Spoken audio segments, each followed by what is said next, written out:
뉴스에 시작합니다. 저는 동정민입니다. 민주당이 22대 국회에선 탄핵권을 적극 활용하기로 했습니다.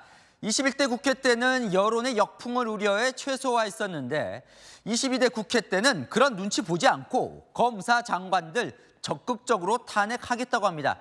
민주당 단독으로도 마음만 먹으면 장관 검사 누구든 탄핵 소추할 수 있습니다.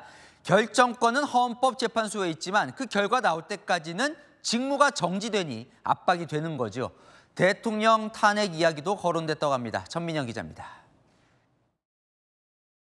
22대 국회 개원을 앞둔 더불어민주당 당선인 워크숍에서 국회의 탄핵 권한을 적극 활용하자는 주장이 나왔습니다.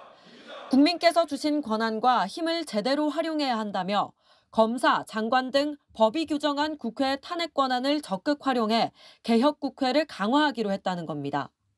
우리는 윤석열 정부의 폭주를 막기 위해 총력을 다한다. 윤석열 대통령이 거부권을 행사한 법안을 비롯한 개혁 법안들을 속도감 있게 추진하며 당내에선 우선 탄핵 대상으로 이화영 전 경기부지사 수사검사들, 김홍일 방송통신위원장 등이 거론됩니다. 현직 검사, 국무위원의 탄핵 소추안이 통과되면 바로 직무가 정지되는 만큼 거야의 공직자 길들이기란 비판도 나옵니다. 민주당 지도부들은 윤 대통령을 향한 탄핵 언급도 내놓고 있습니다. 대통령 탄핵이라는 암묵적 정치적 예의는 깨지고 국민적 유행어가 될 것 같습니다. 탄핵의 방향으로 계속 기름을 붓고 있는 거는 윤석열 대통령 당사자라는 안타까운 현실입니다. 어제 저녁 당선인 부임 토의에서도 최상병 특검을 거부하는 윤 대통령도 탄핵 대상이 될 수 있다는 언급이 나온 걸로 알려졌습니다. 원내 관계자는 아직까진 최상병 특검법 압박용이라면서도 모레 장애 집회를 기점으로 탄핵 여론이 커질지 지켜볼 것이라고 설명했습니다. 채널A 뉴스 전민영입니다.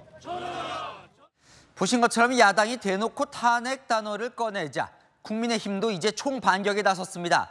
국가 전복 세력을 자임하는 것 아니냐고요. 유승진 기자가 이어갑니다. 오늘 국민의힘 비상대책위원회의에서는 탄핵이라는 단어만 20번 넘게 언급됐습니다. 이재명 대표와 야당은 정녕 최상병 사건을 빌미로 탄핵의 길을 가겠다는 것입니까? 탄핵 주장을 멈추기 바랍니다. 기승전 탄핵입니다. 탄핵을 운운하면서 이 거대 야당이 오히려 탄핵을 목적으로 하는 것이 자명하기 때문에 대통령이 최상병 특검법을 거부한 이후 민주당이 대통령 탄핵을 공공연하게 언급하기 시작하자 국민의힘은 도를 넘었다며 격앙된 반응을 보였습니다. 탄핵을 입에 올리며 국민 갈등을 부추기는 민주당은 국가 전복 세력임을 자임하고 있습니다. 더구나 특검은 제멋대로 휘두르는 탄핵의 마술봉이 아닙니다. 국민의힘 핵심 관계자는 민주당이 노골적으로 탄핵을 꺼내는데 가만히 있지만은 않을 것이라고 했습니다. 민주당이 최상병 특검과 탄핵을 띄우는 건 내부 사법 리스크를 줄이려는 의도로도 보고 있습니다. 김민전 수석 대변인은 민주당이 최상병 특검만 외치는 의도는 진상규명은 말뿐이고 사법 체계를 무너뜨려 대표가 연루된 범죄 혐의를 덮으려는 것이다. 검은 의도가 있다고 했습니다. 탄핵 국면을 만들고 자신들의 사법 리스크를 모면하려는 기만술에 불과합니다. 하지만 여론전 외에는 마땅한 대안이 없다는 게 지도부의 고민입니다. 채널A 뉴스 유승지입니다.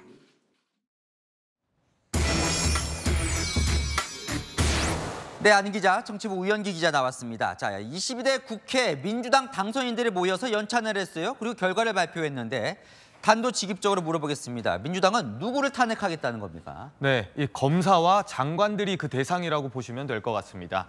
최근 민주당이 검찰의 정치 공작이라고 지목했던 이화영 전 부지사와 이재명 대표를 수사한 검사들이 주로 거론되는데요. 이미 민주당에선 진상조사한 뒤 필요하면 탄핵 소추를 추진한다고 언급한 적도 있습니다. 또 김건희 여사 수사를 맡고 있다고 지목이 되는 검사들도 대상으로 오를 수 있죠. 장관급인 김홍일 방송통신위원장도 탄핵 대상으로 거론되고 있는데요.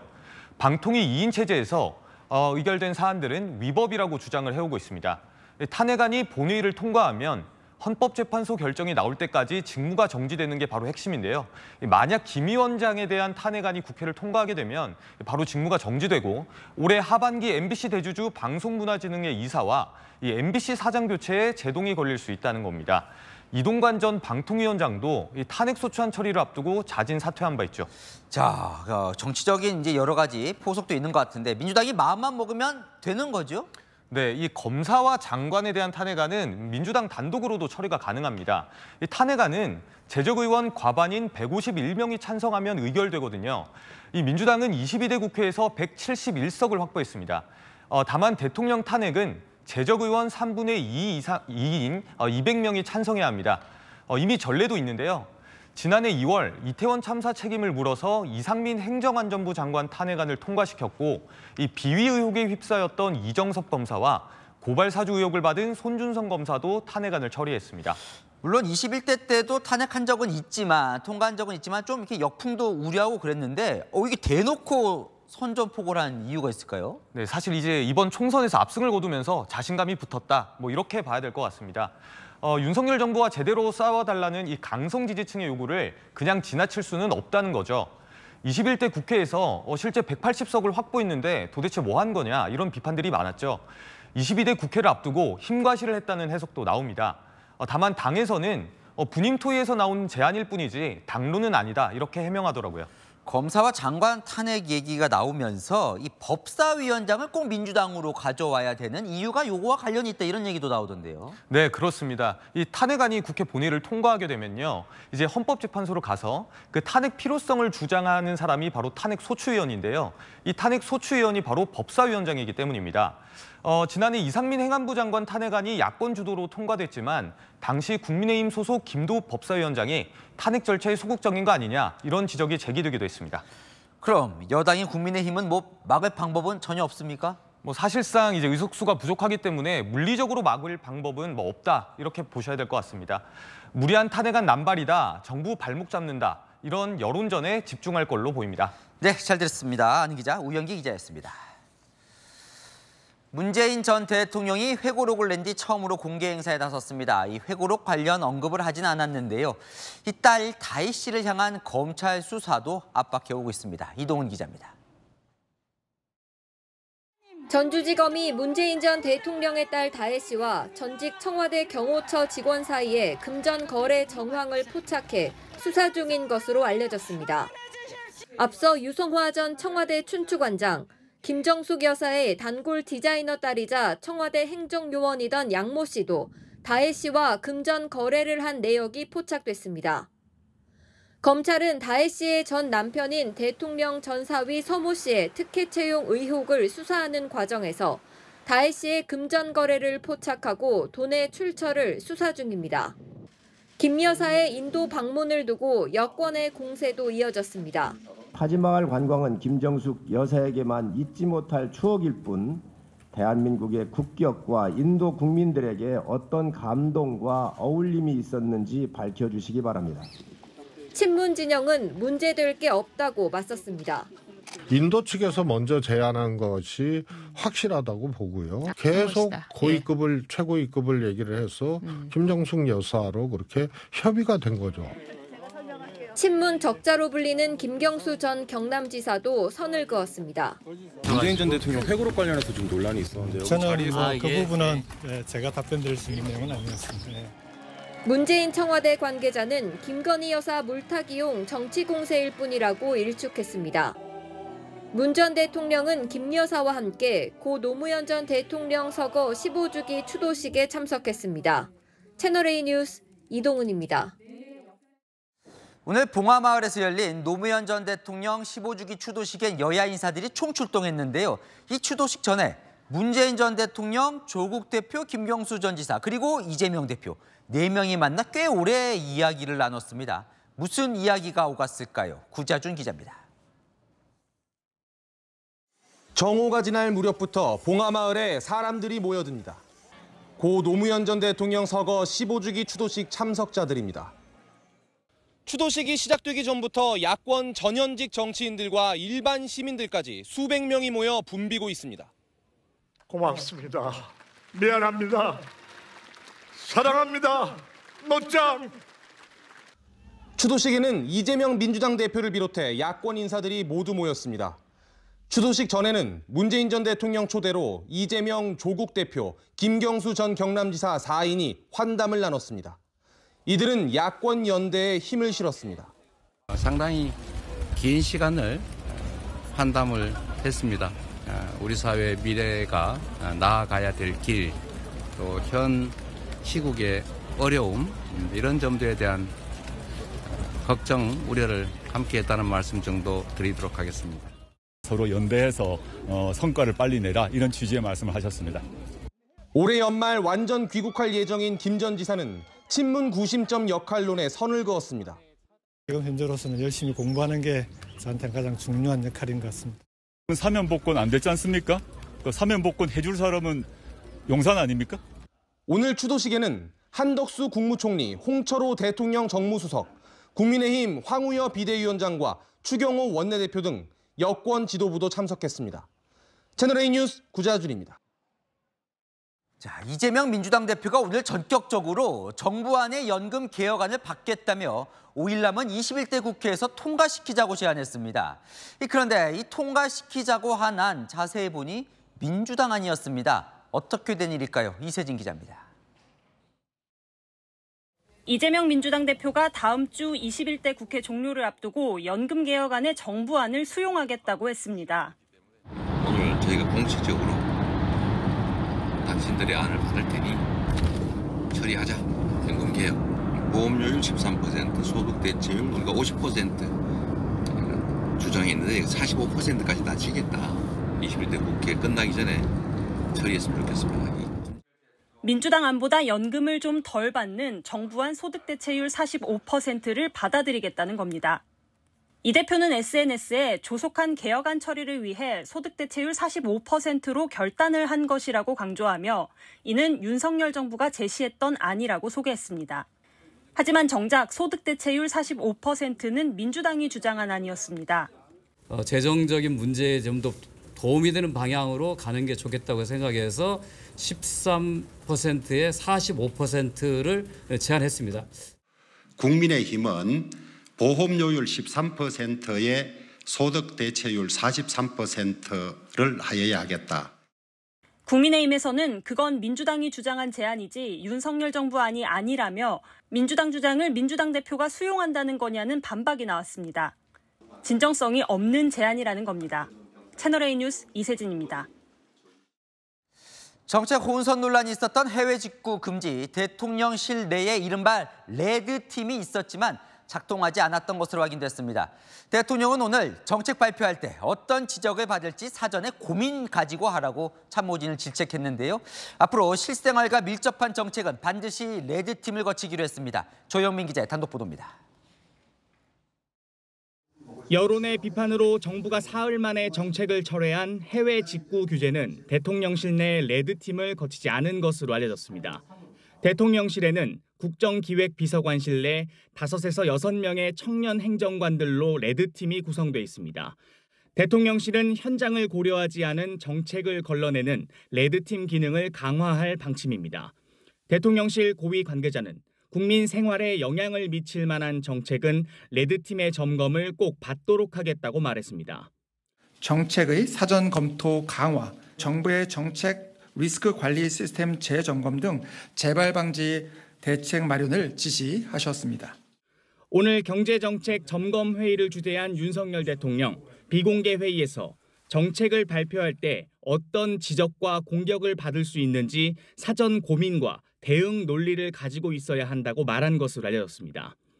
임기 초부터 취약 연령 하향 등 정책 혼선이 이어져 왔는데 기존 레드팀이 민심에 부합한 판단을 할 수 있을지는 미지수라는 지적도 나옵니다. 채널A 뉴스 조용민입니다. 박근혜 전 대통령의 이른바 문고리 3인방, 최측근이었던 정호성 전 부속비서관이 용산 대통령실 비서관으로 복귀합니다. 윤석열 대통령이 국정농단 수사 때 구속 수사했던 인물을 용산으로 부른 겁니다. 안보경 기자입니다. 정호성 전 청와대 제1부속비서관이 시민사회수석실 3비서관으로 내정돼서 내일부터 대통령실로 출근할 예정입니다. 민원 업무를 담당하는 역할입니다. 정 전 비서관은 1998년 박근혜 전 대통령이 정치를 시작할 때부터 보좌진으로 활동한 최측근입니다. 이른바 문고리 3인방으로 불리며 박 전 대통령 취임 이후에는 청와대 제1부속 비서관을 지냈습니다. 하지만 윤석열 대통령이 수사에 참여했던 국정농단 사건으로 정 전 비서관은 구속되기도 했습니다. 대통령을 지근거리에서 모시는 어떤 막중한 책무를 맡아서 좀 더 잘했어야 되는데 여러 가지로 부족했습니다. 죄송합니다. 윤 대통령이 서울중앙지검장으로 재직하던 시절에도 구속 수사를 받았습니다.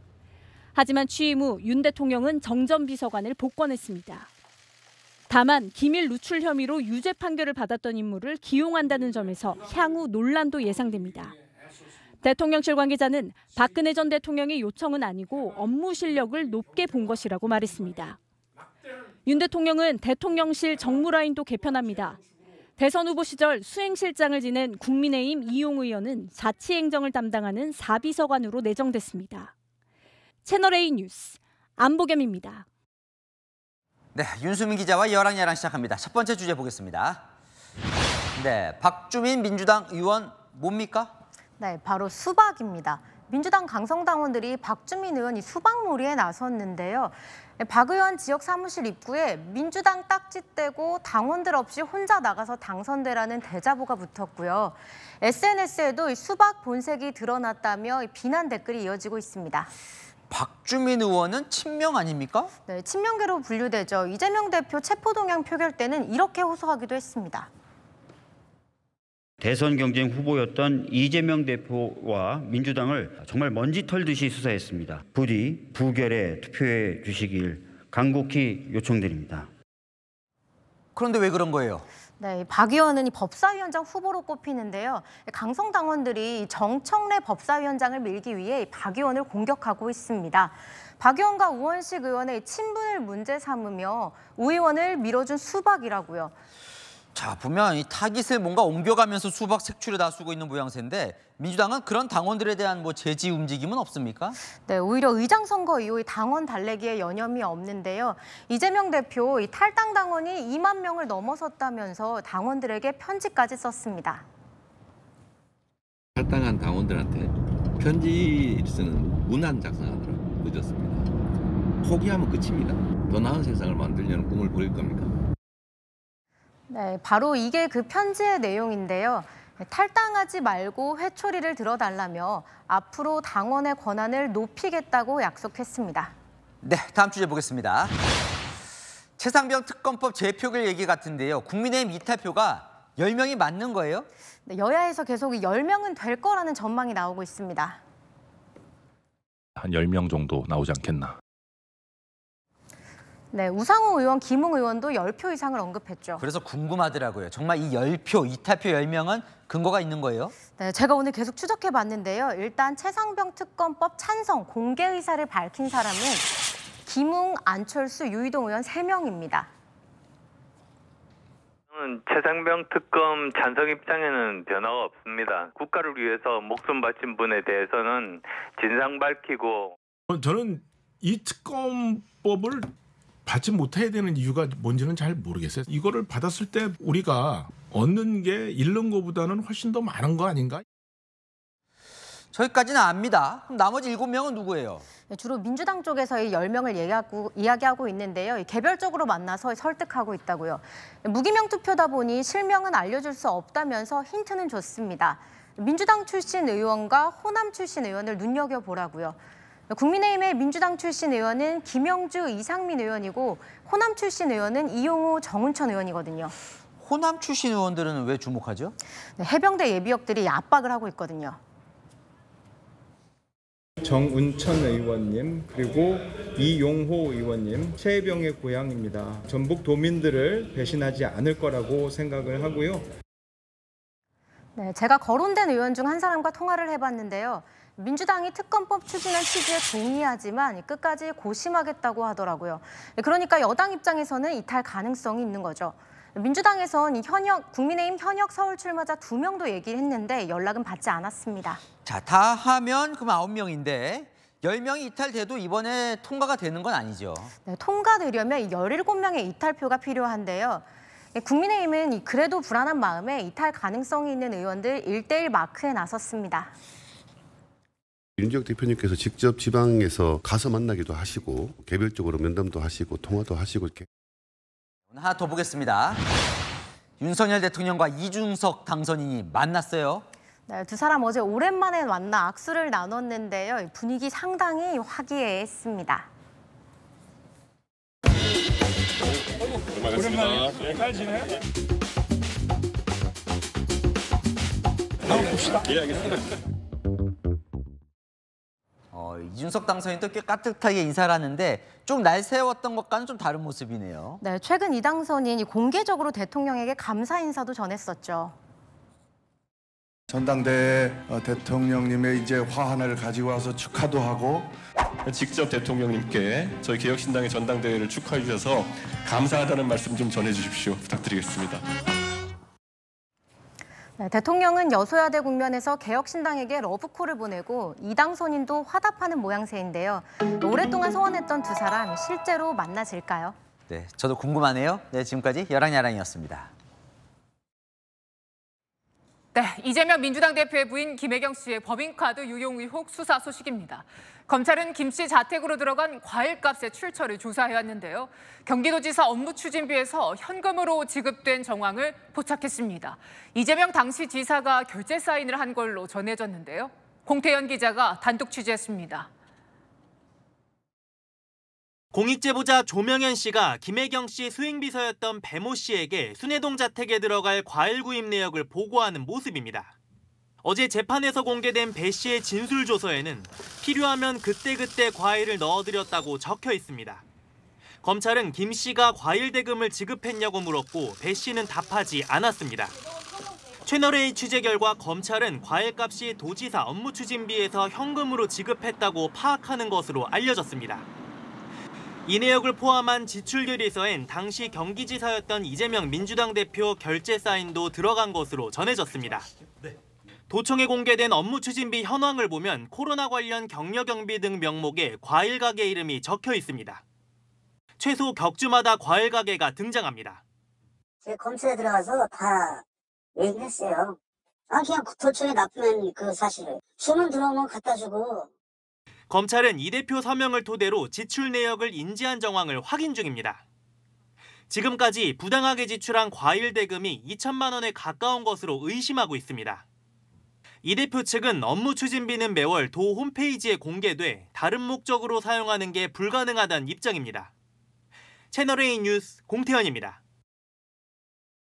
네, 이재명 대표의 배우자 김혜경 씨는 경기도 관용차를 사적으로 사용한 의혹도 받고 있죠.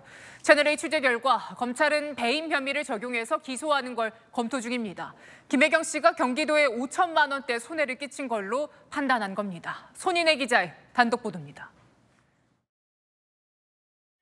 검찰이 김혜경 씨에게 5천만 원대 배임 혐의 적용을 검토 중입니다. 경기도 의전용 차량을 사실상 개인 용도로 사용했다고 의심하는 겁니다. 검찰은 이 대표가 경기도지사에 취임한 2018년부터 3년가량 경기도 소유 제네시스 차량을 김 씨가 사적으로 운행한 것으로 보고 있습니다.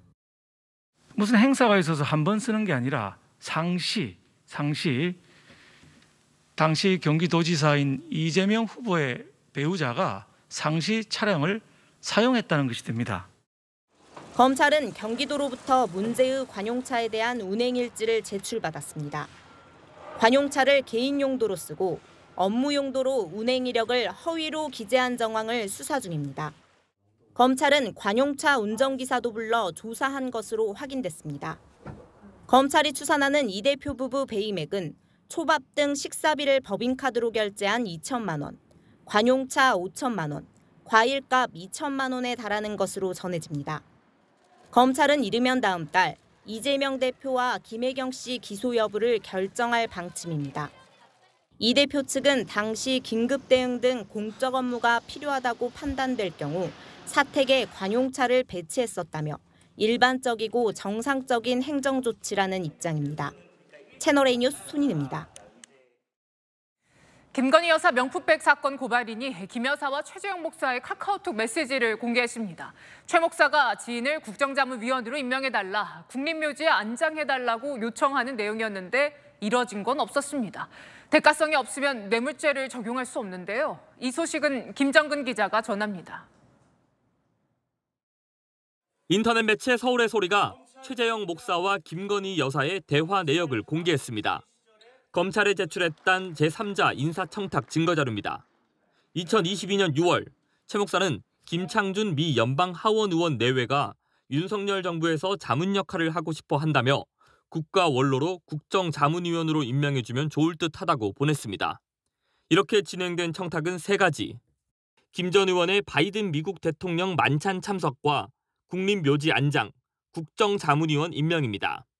하지만 김 전 의원의 전과 이력 때문에 국립묘지 안장이 무산되는 등 실제 성사된 건 없었습니다. 명품백을 건네기 2달 전쯤 통일TV 송출을 재개해달라고 요청하는 내용도 공개됐습니다. 여사님이 방송이 재개되도록 힘써주시면 감사하다고 합니다. 하지만 김 여사의 답이 없자 해결이 안 되는 것으로 알면 될까요? 라고 되묻기도 했습니다. 대가성이 없으면 뇌물죄는 성립이 안 됩니다. 최 목사도 청탁이 아닌 잠입 취재라고 주장합니다. 실체를 조금이나마 공공의 영역에서 국민들에게 알려드리기 위해서 그렇게 저는 언더커버 형식으로 김건희 여사를 취재했던 것입니다.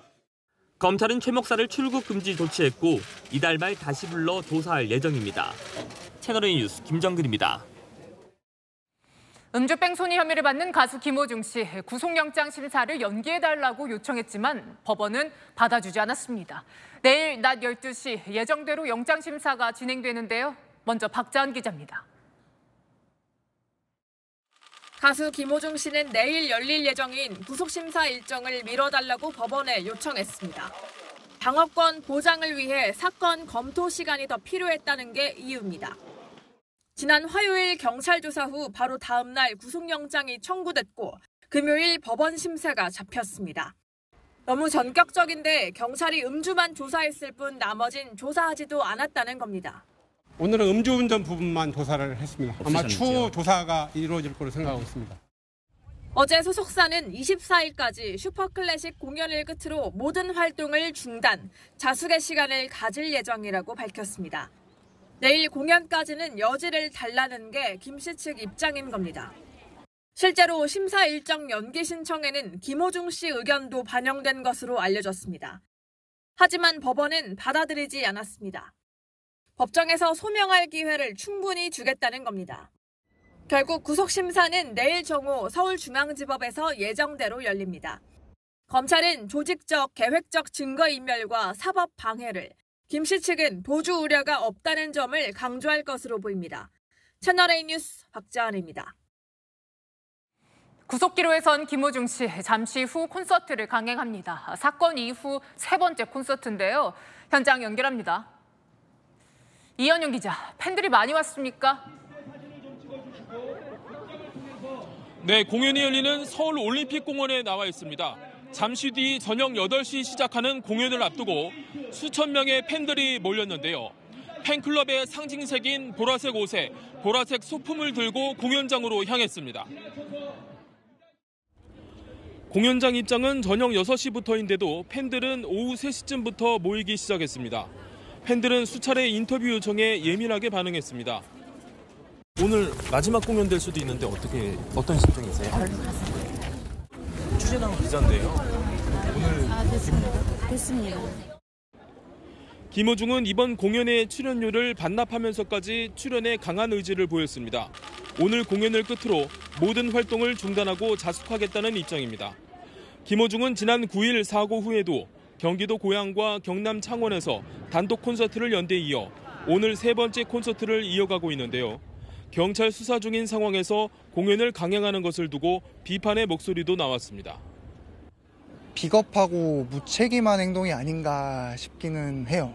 대중을 상대로 이렇게 돈벌이라는 건 굉장히 비겁하고 야비한 행동이지 않을까. 김호중은 당초 예정된 내일까지 공연에 서기로 했지만 조금 전 내일 공연엔 불참한다고 밝혔습니다. 내일 정오로 잡힌 영장 실질 심사를 연기해달라는 요청이 기각되면서 물리적으로 공연에 나서기가 어렵게 된 겁니다. 내일 공연은 김호중만 빠진 채 예정대로 진행됩니다. 지금까지 올림픽공원에서 채널A 뉴스 이현용입니다.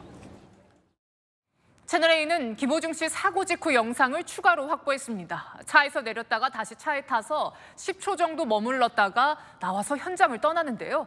경찰은 이 10초 동안 김 씨가 증거를 인멸한 건 아닌지 의심하고 있습니다. 최다음 기자의 단독 보도입니다.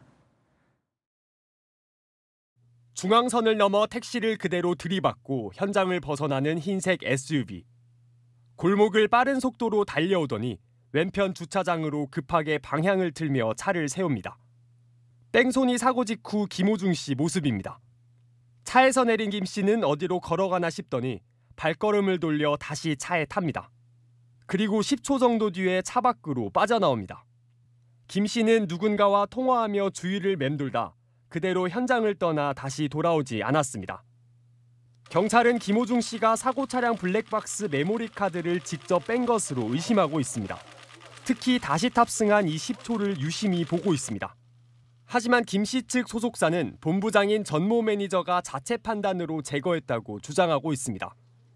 김 씨와 옷을 바꿔 입은 대리자수 매니저와 함께 사고 차량을 운전해 현장을 벗어났는데 그 이후 벌어진 일이라는 겁니다.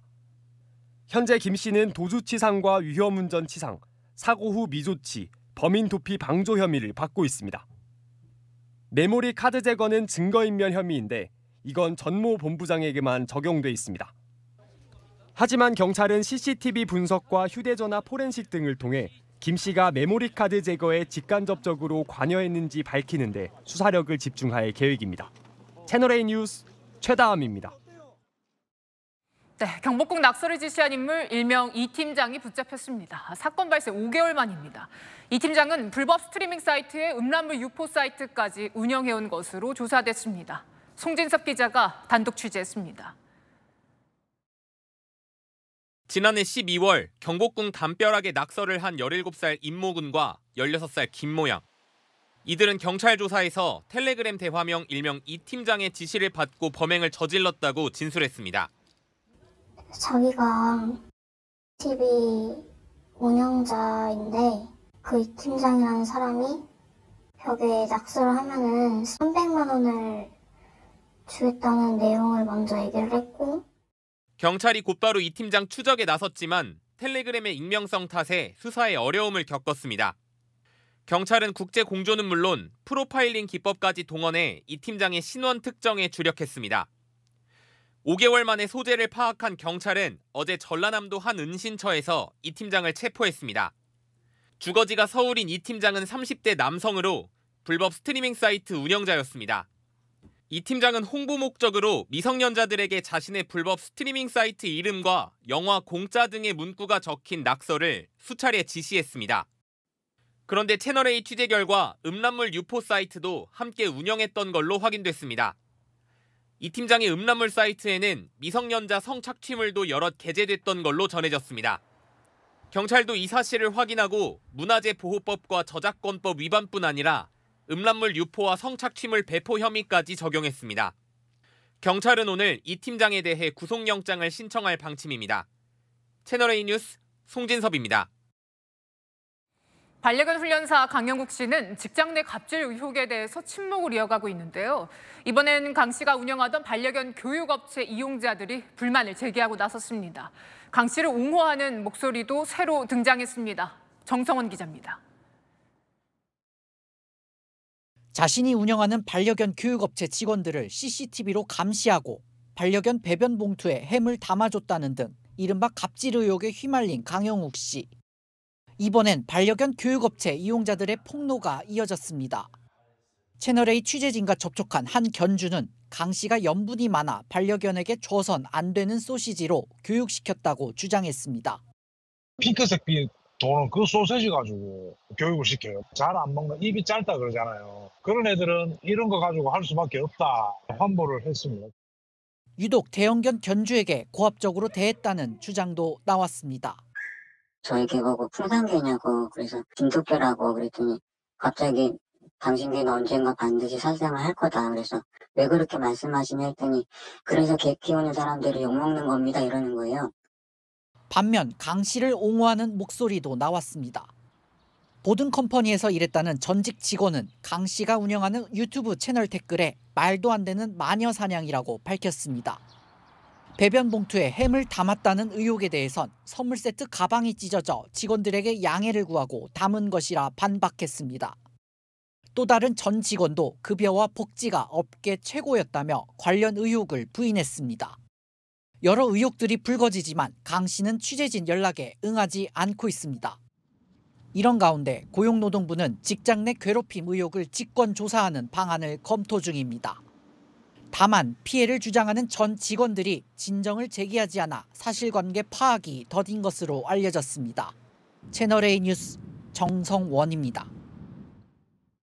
부산의 한 터널 입구에 봐도 뜻을 잘 알 수 없는 문구가 올라가 있습니다. 꾀끼 깡 꼴끈. 시민들이 비판을 하고 부산시는 황급히 한다는데요. 무슨 일일까요? 신선미 기자입니다. 도시고속도로 터널 입구에 조형물이 내걸렸습니다. 꾀끼 깡 꼴끈. 터널명보다 훨씬 큰 5글자가 눈에 들어옵니다. 정작 운전자들은 왜 설치했는지 모르겠다며 당황스럽다는 반응입니다. 무슨 뜻일까 생각하다 보면 잡생각 때문에 사고 위험이 많으니까 굳이 저걸 해야 되나. 알고 보니 이 문구, 박형준 부산시장이 지난 1월 시무식에서 한 말이었습니다. 공직자에겐 지혜와 에너지, 용기, 디자인, 네트워킹 같은 덕목이 필요하다며 강조한 겁니다. 이걸 잘 하기 위해서는 5가지가 필요합니다. 5가지. 금년은 여러분들이 갖고 있는 그 5가지 덕목을 갖고 이후 부산시설공단이 노후시설물에 시민들에게 감동을 주는 문구를 달자며 해당 문구를 설치한 겁니다. 소요된 예산은 900만 원입니다. 온라인 등에서 무슨 뜻인지 모르겠다는 비판이 쇄도하자 공단은 설치 사흘 만에 파란 천으로 조형물을 가린 뒤 오늘 내로 철거하기로 했습니다. 도로를 달리면서 위에 보면 이제 사고 위험이 높다 이런 게 많아서 그런 위험이 없는 다른 장소, 도로상 말고 다른 장소 어디 설치할 데가 없는지 좀 검토해서 설치를 하든지. 해외 출장 중인 박 시장은 불필요한 일로 시민들에게 걱정을 끼쳐 송구하다고 밝혔습니다. 채널A 뉴스 신선미입니다. 처참한 몰골의 여성들, 하마스에 붙잡힌 이스라엘 여군들인데요. 그런데 이 영상을 공개한 건 인질들의 가족입니다. 이유가 뭘까요? 권갑구 기자입니다. 팔레스타인 무장단체 하마스 대원들이 여성들의 손과 발을 결박합니다. 겁에 질린 인질들, 고문과 구타를 당한 듯 얼굴은 피투성이가 됐습니다.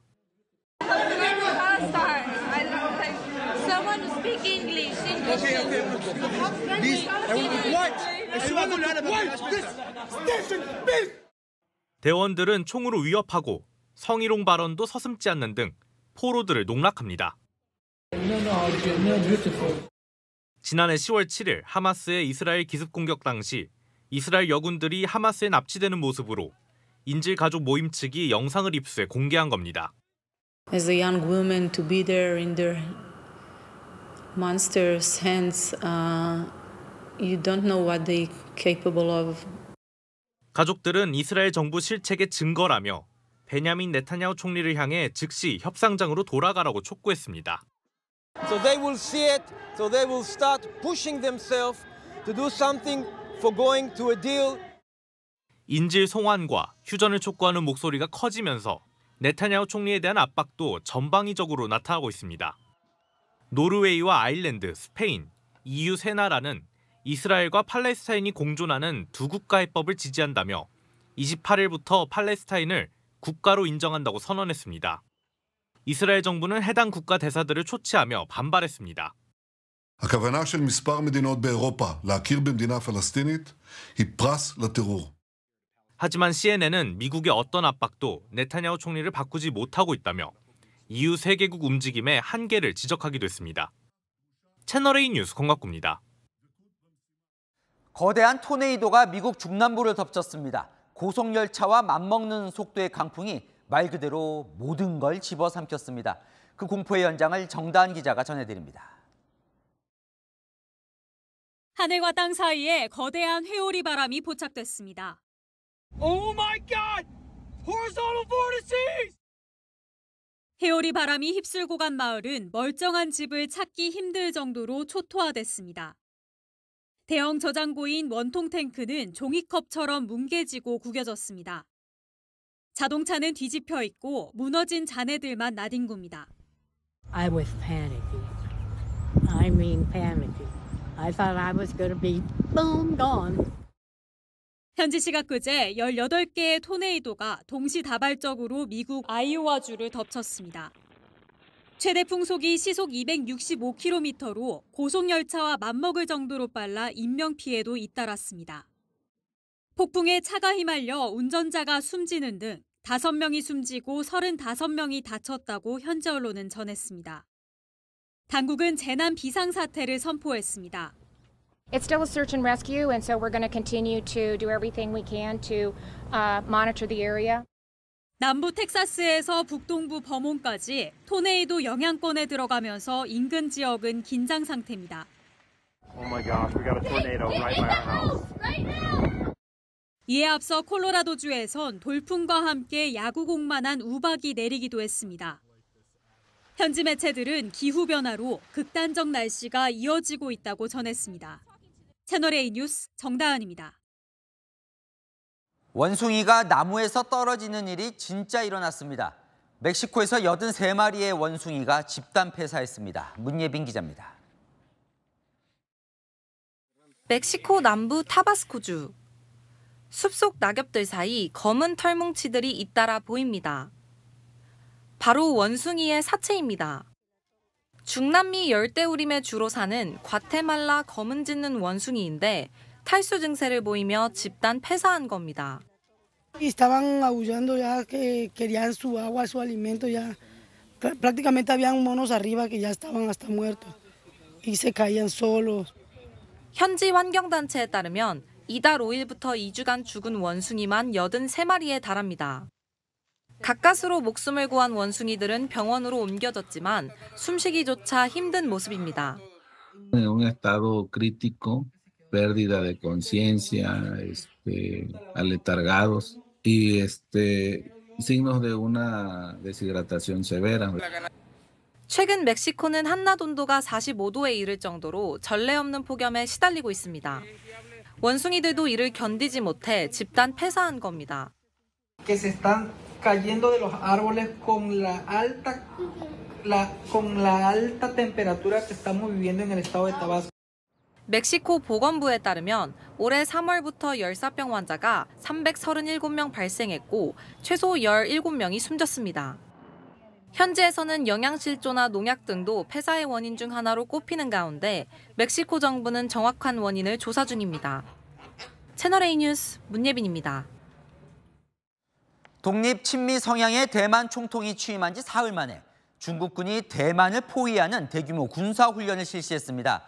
대만 독립 세력을 향한 응징이라며 미사일, 로켓포, 스텔스기까지 꺼냈습니다. 베이징 이윤상 특파원이 보도합니다. 전투기가 비행 준비에 나서고 해군 군함은 바다를 가르며 대만 해협에 접근합니다. 중국군이 오늘 육군과 해군, 공군은 물론이고 로켓군까지 투입해 대규모 군사훈련을 벌였습니다. 라이칭더 대만 총통 취임 3일 만입니다. 미국, 일본과 이어지는 전략적 요충지인 대만섬 북부, 동부, 동남부는 물론이고 남중국해 통제권 유지 지역인 남서부, 중국 본토와 인접한 대만 부속섬 인근 해협까지 병력을 배치해 봉쇄했습니다. 탄도미사일 둥펑과 최신 스텔스기 젠20, 미사일 구축함, 상륙함, 장거리 로켓포 등 주요 무기도 총출동시켰습니다. 这也是对台独分裂势力谋独行径的有力惩戒，对外部势力干涉挑衅的严重警告。 중국은 라이 총통이 하나의 중국 원칙을 위배했다며 불편한 심기를 노골적으로 드러냈습니다. 我们知道台湾是一个孤岛，一旦它被围困封锁，就很容易导致经济崩溃，变成一个死岛。 대만도 곧바로 병력을 투입해 대응에 나섰습니다. 这种不理性的挑衅跟破坏区域和平的稳定，国防部表达遗憾。 중국 정부는 라이 총통 취임식에 한일 인사들이 참석한 것에 항의하고 대만에 무기를 판매한 미국 군수업체 12곳을 제재하는 등 한미일에도 공세 수위를 높이고 있습니다. 베이징에서 채널A 뉴스 이윤상입니다. 대선을 불과 10여일 앞둔 멕시코에서 아찔한 사고가 일어났습니다. 야당 대선 후보의 유세 현장에서 이 무대가 통째로 붕괴되면서 최소 9명이 숨졌습니다. 배정현 기자입니다. 멕시코 야당인 시민운동당의 대선 후보 유세 현장입니다. 후보와 캠프 관계자들이 무대에 올라 시민들의 지지를 호소합니다.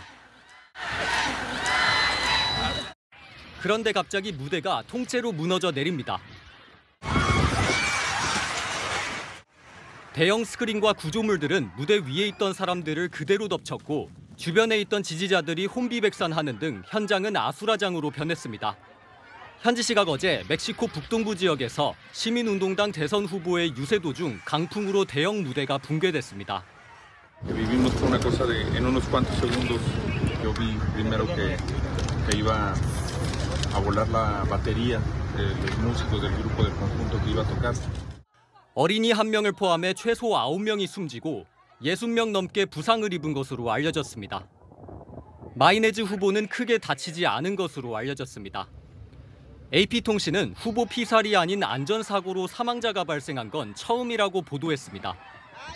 시민운동당은 선거 유세 활동을 일시 중단했습니다. Lesionados, ya está ahí protección civil, ya están ahí cuerpos de seguridad y ambulancias. Les pido que nos guardemos todos. 멕시코에서는 다음 달 2일 대선과 총선이 동시에 치러집니다. 채널A 뉴스 배정현입니다. 아이를 셋 이상 낳으면 대학 등록금을 전부 면제해주겠다. 정부가 이르면 다음 달 내놓을 저출생 대책입니다. 김단비 기자가 단독 취재했습니다. 6살인 첫째 딸에 이어 1년 전 쌍둥이를 출산해 세 자녀의 엄마가 된 김지윤 씨. 매달 소득의 일정 비율을 세 자녀 이름으로 저축하고 있습니다.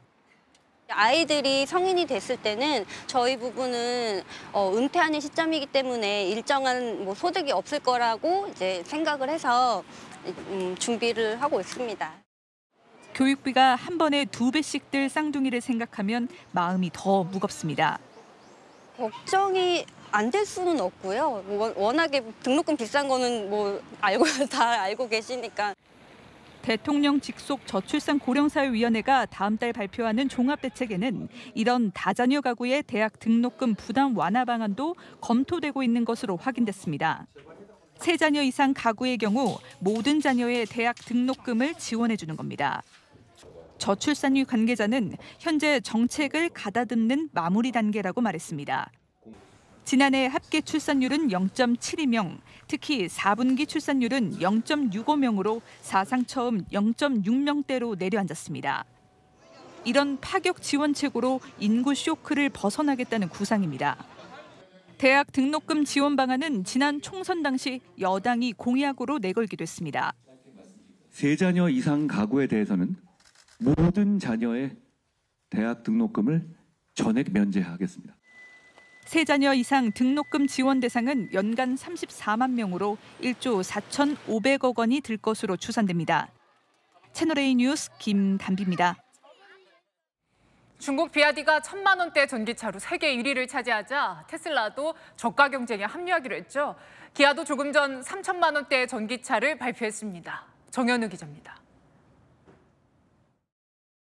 기아가 오늘 공개한 첫 전기차 대중화 모델 EV3입니다.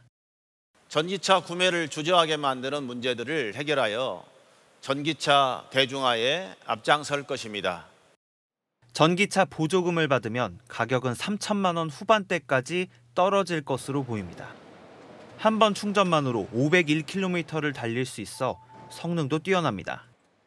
기아가 가성비 전기차를 선보인 건 꺾인 전기차 성장세와 무관치 않습니다. 올 1분기 국내 전기차 판매량은 25,550대, 1년 전보다 25% 넘게 줄었습니다. 기능 대비 비싼 가격과 충전 인프라 부족에 전기차가 외면을 받은 겁니다. 수요가 정체된 사이 중국 업체들은 저가 전기차를 쏟아내며 가성비 전쟁에 불을 지폈습니다. 1,000만 원대 소형 전기차를 선보인 비아디는 테슬라를 제치고 지난 1분기 세계 전기차 점유율 1위를 차지했습니다. 테슬라도 콧대를 낮추고 내년 저가 모델을 내놓겠다고 선언했습니다. So we expect it to be more like the early 2025, if not late this year. These new vehicles, including more affordable models, will use aspects of the next generation platform. 현대차도 연내 소형차인 캐스퍼 일렉트릭을 합리적인 가격에 선보이겠다고 밝혀 전기차 저가 경쟁이 이어질 전망입니다. 채널A 뉴스 정현우입니다. 8인분 세숫대야 냉면부터 사람 얼굴만한 빵이나 삼각김밥까지 유통업계가 초대형 식품을 앞다퉈 내놓고 있는데요. 고물가 속 가성비 전쟁, 광민경 기자가 취재했습니다. 왼쪽은 1인분 간편식 냉면, 오른쪽은 한 편의점이 출시한 대용량 냉면입니다. 1인분에 150g 안팎 낀 냉면 사리가 대용량엔 8배인 1.2kg 들어있습니다. 대용량 냉면을 1인용 냉면 그릇에 나눠 담아보겠습니다.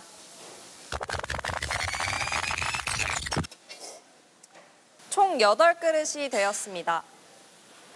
초대형 냉면 가격은 17,900원, 세숫대야 용기까지 포함된 가격인데 서울 유명 냉면집의 냉면 한 그릇 가격과 비슷합니다. 앞서 8인용 초대형 라면이 인기를 끌자 냉면까지 선보인 건데 사전 예약 2,000건이 75분 만에 끝났습니다. 앞서 삼각김밥 4개를 합친 초대형 삼각김밥이나 기존 제품보다 6배 큰 대왕 크림빵도 인기를 모았습니다. 유통업계가 앞다퉈 초대형 제품을 내놓는 이유는 가격 대비 성능과 재미를 추구하는 소비자를 공략하기 위해서입니다.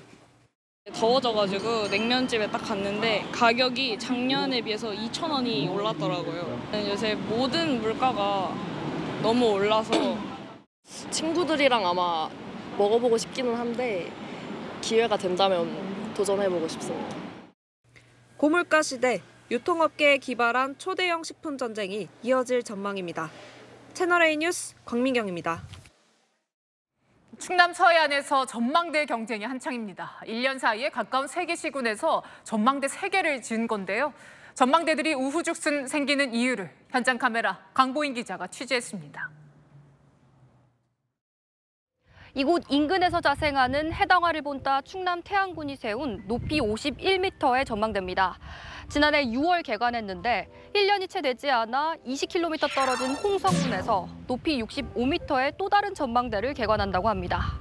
어떻게 된 일인지 현장으로 가보겠습니다.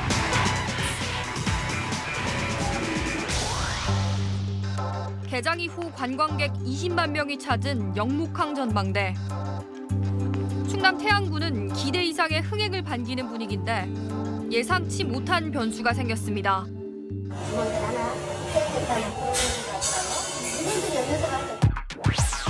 인접 시군에 비슷한 전망대가 속속 들어서고 있는 겁니다. 더구나 점점 더 높이를 올려 최고 경쟁까지 벌어졌습니다.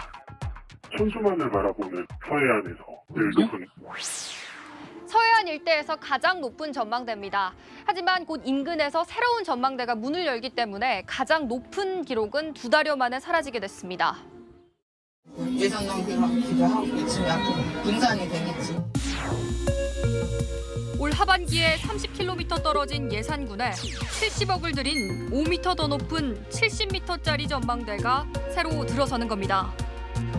청양군의 200m 출렁다리에 맞서 2019년 400m짜리로 만들었다가 2년 만에 논산시의 600m 출렁다리에 국내 최장 길이라는 타이틀을 내준 예당호 출렁다리와 붙어 있습니다. 이번에는 서해안 최고층 전망대 타이틀에 도전하는 겁니다. 여기서도 제일 높은 전망대를 목표로 좀 이렇게 쌓아 올리고 계시는 거예요? 이 근방에서는 이게 아마 제일 높지 않을까. 1년 새 인접한 3개 시군에 들어선 전망대 3곳에 들어간 예산은 모두 220억 원. 붕어빵 같은 전망대에 관광객들도 갸우뚱합니다. 전망대가 왜 필요하지? 이거 출렁다리로도 충분한데 75분 엄청난데. 충청남도는 높이 경쟁은 아니라면서도 앞으로는 면밀히 검토하겠다는 입장입니다. 시설들이 이제 중복되거나 유사한 시설들에 대해서는 심사를 할 때 고려를 하겠다고. 따라하기 말고 시너지를 모색하는 실속 전략이 필요해 보입니다.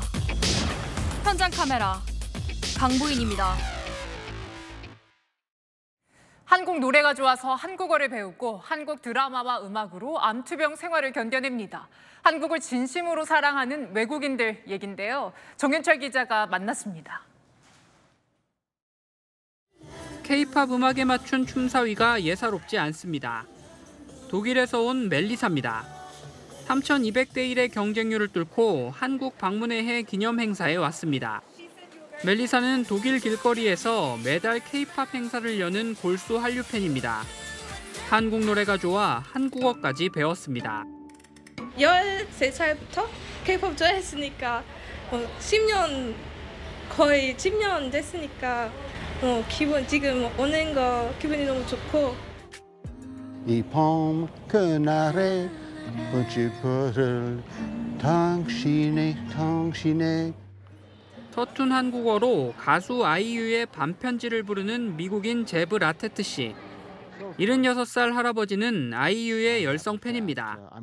아이유의 노래를 듣는 모습을 꾸준히 유튜브에 올려 화제가 됐고 콘서트까지 초대받은 그에겐 꿈 같은 방안입니다.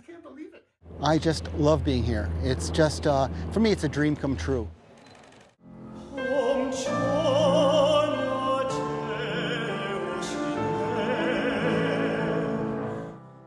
한국의 가곡에 빠진 미국 대학생부터 한국 드라마와 음악으로 암투병을 이겨낸 사연까지 저마다 한국 사랑이 대단합니다. So I started watching the series and I was always looking forward to the next episode. I was so excited. It took my mind off of, cancer and the treatment that I was going through. If I'm going to die someday, I have to go to Korea first, then I could die. 한국을 체험한 이들은 고국으로 돌아가서도 민간 홍보대사 역할을 하겠다고 다짐했습니다. 채널A 뉴스 정유철입니다. 프로축구 인천 유나이티드가 물병 투척 사건에 가담한 관중 124명에 대해서 홈구장 출입을 무기한 금지하기로 했습니다. 자진 신고자들은 100시간 봉사활동을 해야 징계에서 벗어날 수 있습니다. 조연선 기자입니다. 경기장에 100개 넘는 물병이 쏟아졌던 지난 11일 원정팀 선수 기성용이 물병에 맞아 자칫 큰 부상을 당할 뻔했던 사상 초유의 경기장 폭력 사태가 결국 역대 최악의 관중 징계로 이어졌습니다. 인천구단은 물병 투척을 자진 신고한 관중 124명에 대해 홈구장 출입을 무기한 금지하기로 했습니다. 구단은 물병 투척이 일어난 지난 11일 경기장에 떨어진 물병 105개를 확인했습니다. 중계 영상과 경기 사진을 통해 물병을 던진 팬들의 신원을 확인하는 작업에 착수했습니다. 그러면서 형사처벌 및 구성권 행사 대상에선 제외해주겠다며 자진 신고를 유도했습니다. 구단은 자진 신고하지 않은 팬들을 찾아내는 작업을 계속 이어가고 있습니다. 자진 신고자들은 100시간 봉사활동에 참가할 경우 출입금지 징계에서 벗어날 수 있습니다. 봉사활동은 입장객 물품 검사나 경기장 주변 청소 등 건전한 관람 문화 캠페인으로 진행됩니다. 채널A 뉴스 조현선입니다. 때이른 더위의 강도가 만만치 않습니다. 오늘 강릉 33도를 웃도는 등 동쪽 지방 위주로 한여름 더위였습니다. 올여름은 얼마나 더울까 궁금하시죠? 기상청은 오늘 올여름 더위가 평년보다 더 심할 것으로 내다봤습니다. 특히 6월과 8월 기온이 평년 수준을 웃돌겠습니다. 올여름 강수량은 7월과 8월에 평년보다 많겠습니다. 오늘만큼은 아니어도 내일도 덥습니다. 서울이 최고 25도, 광주 30도로 덥겠습니다. 내일 중부는 구름이 많겠고요. 아침에 빗방울이 떨어지는 곳도 있겠습니다. 남부는 막다가 오후에 소나기가 지나겠습니다. 내일 아침 전국이 16도 안팎에서 시작돼 낮에 25도 안팎까지 크게 오릅니다. 반면 동해안은 동풍 유입으로 고온 현상이 한풀 꺾이겠습니다. 일요일과 월요일 사이 전국에 비 옵니다. 날씨였습니다. 당원 중심의 정당이 되겠다. 1박 2일 민주당 워크숍의 결론입니다. 그래서일까요? 당원들의 비민주적 행태에 당이 아무 소리를 안 합니다. 바라던 국회의장 후보자가 떨어지자 다른 후보 찍은 의원들 좌표 찍고 색출하고 지지하는 법사위원장 후보의 경쟁자에게 출마하지 말라 압박하고 민주주의의 핵심은 나와 다른 생각도 인정하는 것부터 출발하죠. 마침표 찍겠습니다. 민주주의 본질부터 돌아봐야 뉴스에 마칩니다. 감사합니다.